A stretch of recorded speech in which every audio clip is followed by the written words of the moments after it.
За економските и финансиски движења во државата, но и на глобално ниво, гостин во емисијата Горан Антевски, менаџер на Раде Кончар ТЕП. Добро дојдовте во емисијата. Добро ја најдов. Господин Антевски, пораст на македонскиот бруто општествен производ и негова номинална вредност од над 15 милиарди евра на годишно ниво, се доближивме до скромни 9000 евра пер капита. Кои се предизвиците во втората половина од оваа година и 2026 во ситуација кога најчесто кога сме во изборна година, стопанството е на стендбај? Ме радува што го спомнавте ова дека 15 милиарди евра е БДП-то. Тоа е убаво да се слушне, треба да биде развоен, но во Македонија е повеќе БДП-то е подигнат во основа од јавната потрошувачка, што е многу полоша ситуација, отколку да биде подигнато од инвестиции или приватна потрошувачка. Тоа значи дека се уште земјата се движи во правец на вложување во инфраструктура која или во производи кои не се со додадена вредност, не се со поголем финансиски раст. Се надевам дека сето тоа ќе се измени во еднина, затоа што вака не можеме да продолжиме. Штом јавната потрошувачка е таа двигателот на растот на БДП-то, е многу лошо за да можеме во иднина да размислуваме на некои нови инвестиции, нови технологии, развој во подобри работни места, поскапи работни места и насоката моја како бизнисмен е да се вложува во технологија, во приватна потрошувачка и во инвестиции. Како денес ја оценувате деловната клима?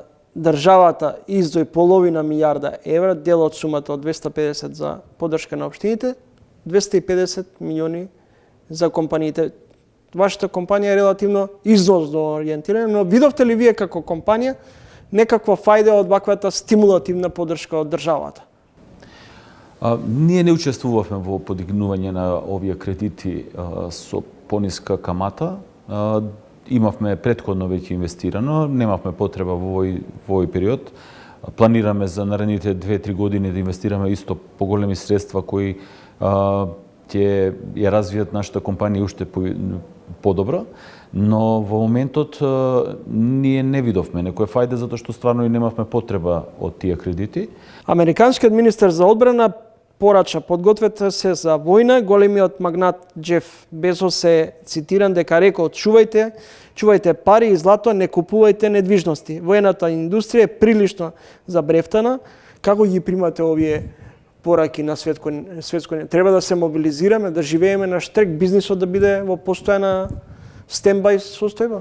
Македонија секогаш е на штрек. Бизнисот во Македонија секогаш е на штрек затоа што не знаете утре што ќе се случи, така да ние сме секогаш подготвени, ако можам да кажам, како компании, затоа што работиме веќе во овие тешки турбулентни времиња не многу години.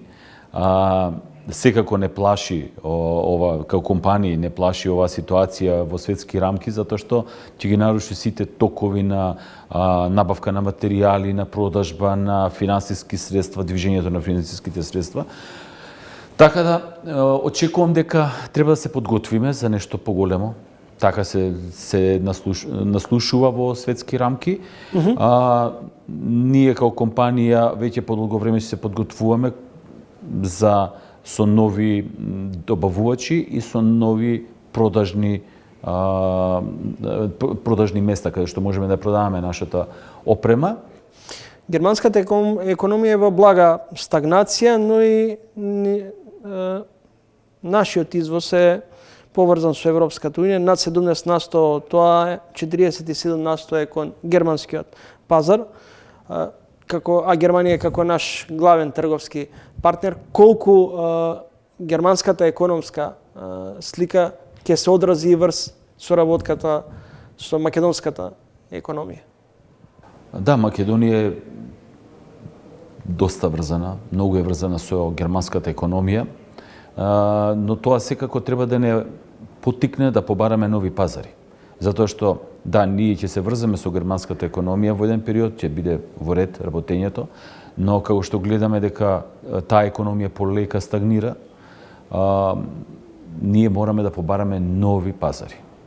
Секако нема да биде лесно, секогаш е нов пазар, отварање на нов пазар има своите тешкоти, но добрите компании, финансиски стабилните компании ќе успеат тоа да го направат и мислам дека може и подобро да биде затоа што нема да бидеме врзани само со еден партнер толку многу, ќе бидеме врзани со повеќе партнери во светски рамки.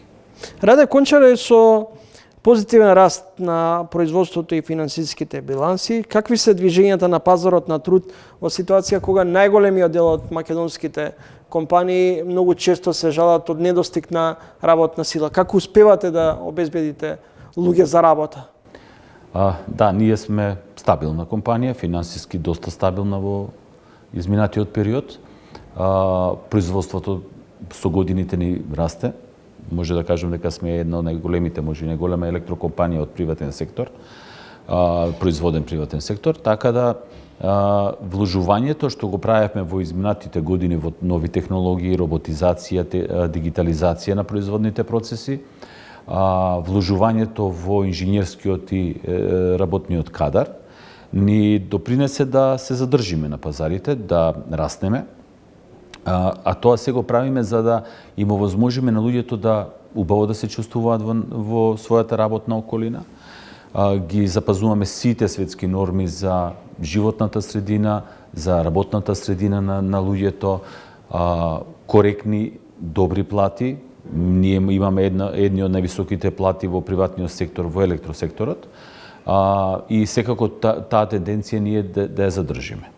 Вложуваме во дуалното образование, во факултетите вложуваме за да го добиеме најдобриот кадар, но што е најбитно, нашите инженери, поголемиот дел од нашите инженери, нашиот стручен кадар се образува во нашата фабрика. Со менторство, со академиите што ги правиме или ги праќаме на обуки во Македонија и надвор од Македонија, секој го осеќаме тоа, секој работник гледаме да биде задоволен, за да немаме флуктација на работна сила и немаме до сега вака голема флуктација. Се намалува намалување на јавната администрација, подолг период зборуваме дека имаме гломазна администрација, но и се предлага дел од административците да им се понуди работа во приватниот сектор. Се сеќавам дека уште пред неколку години во времето на Дамјан Манчевски како министер, исто така ваква иницијатива имаше дел од административците да им се понудат на работа во јавниот сектор. Колку е ова одржлива идеја? Во приватниот сектор е многу потешко се бара работа. Во јавната администрација ние гледаме дека седат по кафичи, по ресторани, слободни се, додека во приватниот сектор мора да се заработи платата, треба да се работи најмалку 8 часа, да биде коректно. Секако дел од таа администрација има можност да се дообразува, доостручи за да може да работи во приватниот сектор и тоа би било една добра можност за развој на економијата, затоа што трошоците што ги прави јавната администрација се големи и го оптеретуваат и буџетот, а и нашите плаќања кон државата. Гостин во емисијата Горан Антевски, прв човек на Раде Кончар ТЕП. Господин Антевски, вие сте и член на надзорниот одбор на Комерцијална банка. Дали неуспехот од преземањето на Стопанска банка Битола беше свесно командувано од политички фактор за да се овозможи влез на српска банка во Стопанска банка Битола? Како член на надзорен одбор во најголемата и најуспешната банка во Македонија, мојата доверливост како човек, како и внимавајќи на банкарските строги правила, не би сакал да коментирам нешто што е што не може да се докаже во моментот или што може да има политички размислувања. Тоа не би сакал да го коментирам затоа што не знам и не можам тоа да го кажам. А дополнително сакам да кажам дека секој од акционерите кои сакале или не сакале да ги продадат своите акции си размислувале самите си размислиле како што и одлучиле како што си одлучиле. Ние како најголема банка си работиме по сите правила и прописи. Целото тоа превземање беше на правилен и коректен начин, контролирано од Народна банка, а одлуката таа банка да се продаде или да се купи од некоја друга банка е одлука на Народната банка, која си има своји механизми и своји одлуки, така да тоа е можда добра одлука за некого од нив, така да тука е нивното е. Господин Антерски, бевте во фокусот на вниманието во мај годинава кога купивте голем број на акции во Комерцијална банка. Дали денес е најдобро да се вложува во купување акции или во купување на недвижности? Треба да се направи диверсификација на сите средства што ги имате. Значи да, треба да се вложи и во недвижности, треба да се вложи во акции, треба да се вложи во убав и коректен живот. Така да јас вложувам доста во акции во изминатите многу години. Познат сум со тоа што да инвестирам во поголем дел од добростоечките компании во Македонија. И мислам дека би беше добра одлука да инвестирам во најдобрата и најголемата банка во Македонија. Ве прашувам како стопанственик и како јавна личност, дали во општеството има растечка деструкција или пак помалку ноншалантност во водењето на политики и носењето на одлуки? Има различни размислувања. Да, мене ми смета што јавната администрација не работи со такво темпо како што работи приватниот сектор, затоа што сите ние треба да допринесуваме за развојот и растот на оваа наша држава, да допринесуваме раст и развој на сопствените предпријатија, на луѓето во Македонија. Така да, како што ви кажав, ми смета тоа однесување на луѓето да не се работно активни, затоа што ние мораме да допринесеме, да оствариме профит и да земеме и поголема плата. Тоа ни е целта. Благодарам за гостувањето. Фала и на вас, чест ми е што сум кај вас денеска.